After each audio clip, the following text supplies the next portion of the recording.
Selamat sejahtera dan selamat sepupu. Sepupus, aw, what a cute picture. But the first thing that comes to mind as I look at this adorable picture is, why is PAS exploiting children?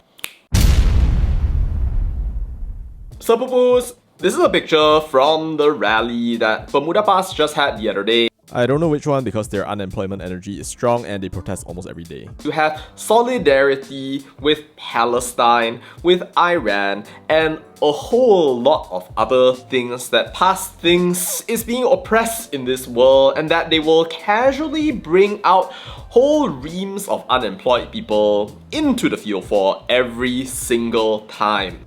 So here they are with their solidarity, upside down Trump and Netanyahu pictures declaring old, young, male, female, even little children, we all came down to show our solidarity towards our brothers and sisters in Palestine. Wow.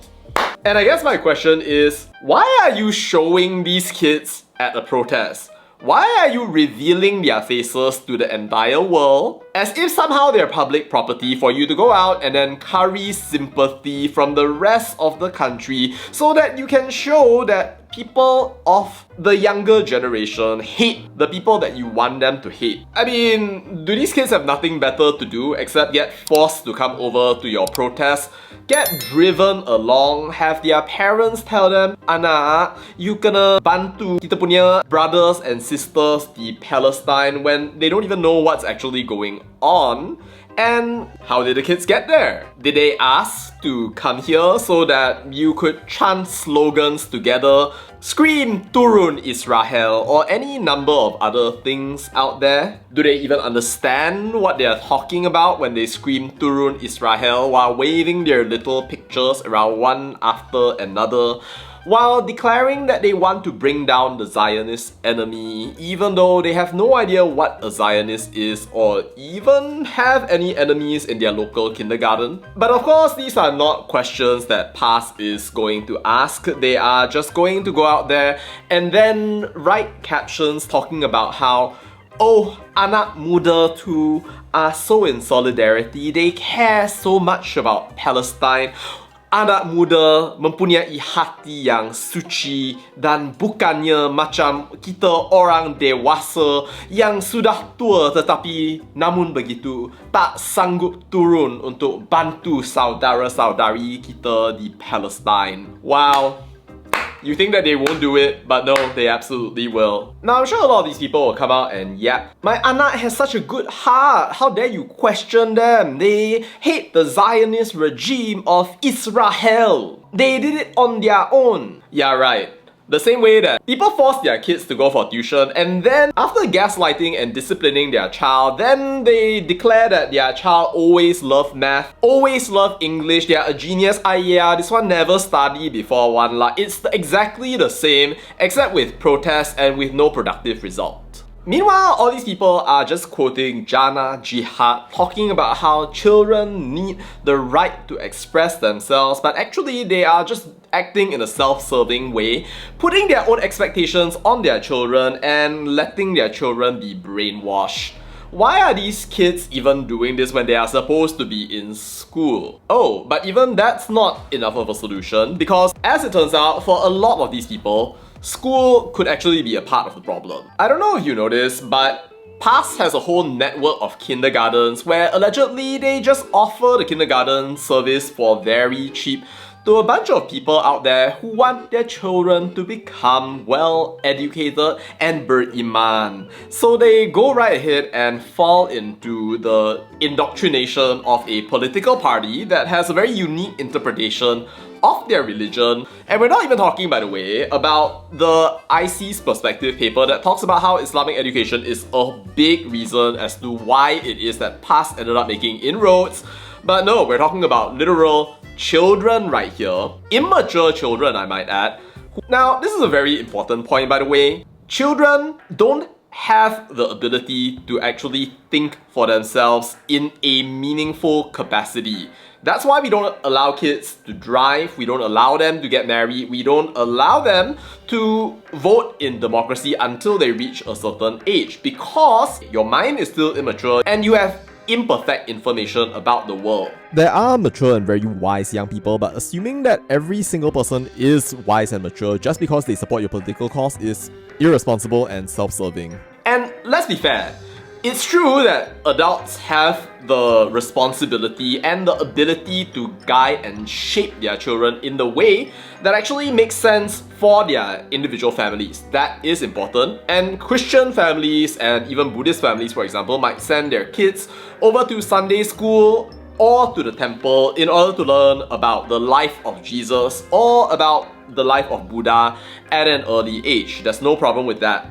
But what does it say if you're going out and then you're telling people to go out and then start hating people, tell them that they are oppressed, that somehow you need to separate yourself from the rest of your friends in a multicultural society because you are part of a holy people that needs to be safe, and the only way that you can live in this world is by hating your brothers and sisters and learning about it from all of these obviously partisan protests where your faces will be photographed and you will be posted on social media feeds in order to curry sympathy from people, even as they go all like, oh, look at all of these beloved children, so pure, so wonderful, they want to support Palestine, we need to do this for them. Wow. You know what that is? That is gaslighting of the highest order. You know, if this really were education, I think that we wouldn't see that in Bending Bamboo Shoots, the kids of Malaysia have such low literacy rates, aren't able to compete, yet somehow they're going out there and then involving themselves in all of these religious lessons, religious kindergartens, getting co-opted by PAS. The moment one of them ends up winning public speaking competitions, and PAS, by the way, has been living off this one single girl who has won a public speaking competition and has become the hero of the entire PAS community to show kita boleh dan agama kami boleh, or whatever sort of nonsense narrative it is that they want to deliver about how amazing their anak muda are and how we need to continue to train children in this way. So I don't know if anybody got the memo, but